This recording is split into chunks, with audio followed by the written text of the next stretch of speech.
আমাদের সমাজে এখনো অনেক মানুষই রয়েছে যারা সবসময় কিনা অন্যের পিছনে পড়ে থেকে তাদের মূল্যবান সময়গুলো নষ্ট করে। আর এই মূল্যবান সময়গুলো নষ্ট করার পিছনে তারা নষ্ট করার জন্য তারা আর জীবনে আগাতে পারে না।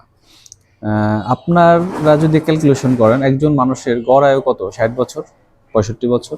তাহলে এই অল্প সময়ের জন্য আপনি পৃথিবীতে এসে আপনার যে সময়টুকু যদি আপনি অন্যের পিছনে ব্যয় করেন, তাহলে আপনি রিকভারি করবেন কখন? আপনি যদি এটাকে দিন হিসাবে নিয়ে আসেন, একদিন 24 ঘন্টা আমরা জানি একদিন, এদের মধ্যে আমাদেরকে একজন সুস্থ থাকতে গেলে কমপক্ষে 8 ঘন্টা ঘুমের প্রয়োজন রয়েছে। আর অন্যান্য কাজ মিলে কিন্তু মোটামুটি আমাদের 12 ঘন্টা কিন্তু আমরা আসলে কাজ করতে পারি না। বাকি 12 ঘন্টা আমরা কাজ করতে পারি যদি আমরা সুস্থ থাকি। তো প্রিয় বন্ধুরা, এই 12 ঘন্টার মধ্যে যদি আপনি আপনার কাজটুকু না করে আপনি যদি কে কি করলো, কে কোথায় গেল, কে কি করছে, এগুলো ফলো আপ মনিটরিং এর মধ্যে থাকেন, তাহলে আপনার জীবনের উন্নতি করার সময়টা আপনার কোথায়?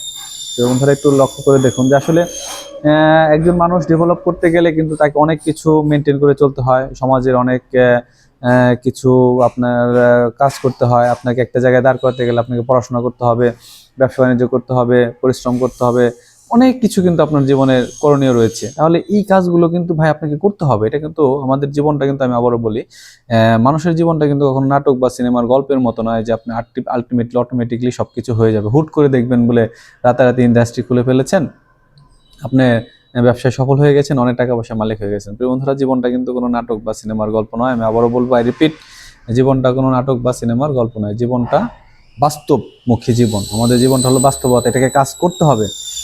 আপনি যদি এখান থেকে ঢাকা যেতে চান, আপনি যদি মানিকগঞ্জ থেকে ঢাকা যেতে চান, তাহলে কিন্তু আপনাকে হয় বাসে যেতে হবে, নয় রিক্সায় যেতে হবে, না হয় এরোপ্লেনে যেতে হবে। আপনি কিন্তু সেখানে লাভ দিয়ে কিন্তু গল্পের মতো বা সিনেমার মতো কিন্তু আপনি লাভ দিয়ে কিন্তু আপনি মানিকগঞ্জ থেকে ঢাকা যেতে পারবেন। আপনাকে কোনো একটা যানবাহনে করে কিন্তু রাস্তা অতিক্রম করে যেতে হবে।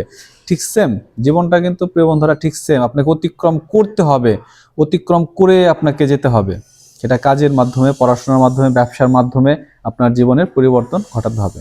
তাই প্রিয় বন্ধুরা, যতটুকু সময় আপনাদের হাতে রয়েছে অবশ্যই চেষ্টা করবেন পুরো সময়টা নিজের প্রয়োজনে, নিজের কাজে ব্যবহার করার জন্য। কখনোই প্রিয় বন্ধুরা অন্যের পিছনে পড়ে থাকবেন না, অন্যকে কি করলো না করলো সেটা নিয়ে ভাববেন না।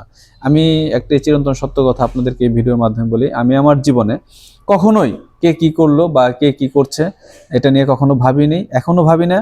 এবং সৃষ্টিকর্তা যদি আমাকে জানি না কতদিন বাঁচিয়ে রাখবে, ততদিন পর্যন্ত আমি কখনোই দেখবো না যে কে কি করলো। আমার অনেক ফ্রেন্ড সার্কেল আছে, বন্ধু বান্ধব আছে, পাড়া প্রতিবেশী আছে, তারা আমার খোঁজ খবর রাখে, বাট আমি কখনোই কারো খোঁজ খবর ওইভাবে খোঁজ খবর রাখি, বাট কে কি করলো বা কোথায় কি করতেছে, কে কখন কোথায় যাচ্ছে, তাদের ব্যক্তিগত জীবনে হস্তক্ষেপ করা, তাদের পিছনে পড়ে থাকা, লেগে থাকা, এগুলো নিয়ে খেয়াল খুশি করি না। পারলে মানুষকে একটু উপকার করার চেষ্টা করি।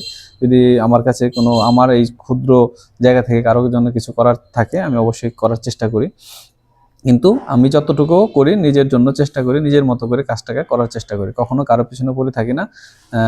আর কারো ব্যক্তিগত ব্যাপারে কখনো হস্তক্ষেপ করি না। তো প্রিয় বন্ধুরা, অবশ্যই আপনারা আপনাদের চেষ্টা করবেন যে নিজের জীবনটাকে নিজের মতো করে গুছিয়ে রাখার জন্য। কারণ আবার বলি প্রিয় বন্ধুরা, আমাদের হাতে কিন্তু সময় খুবই কম, খুব স্বল্প সময়ের জন্য আমরা এই পৃথিবীতে এসেছি। আমরা অবশ্যই চেষ্টা করব যার যার জায়গা থেকে সবার যে মূল্যবান সময়টুকু রয়েছে সেই সময়টুকু যথাযথভাবে কাজে লাগার জন্য। তাহলে কিন্তু আমরা সবাই ভালো থাকতে পারবো। ভালো থাকবেন প্রিয় বন্ধুরা, সকলের জন্য থাকলো শুভকামনা।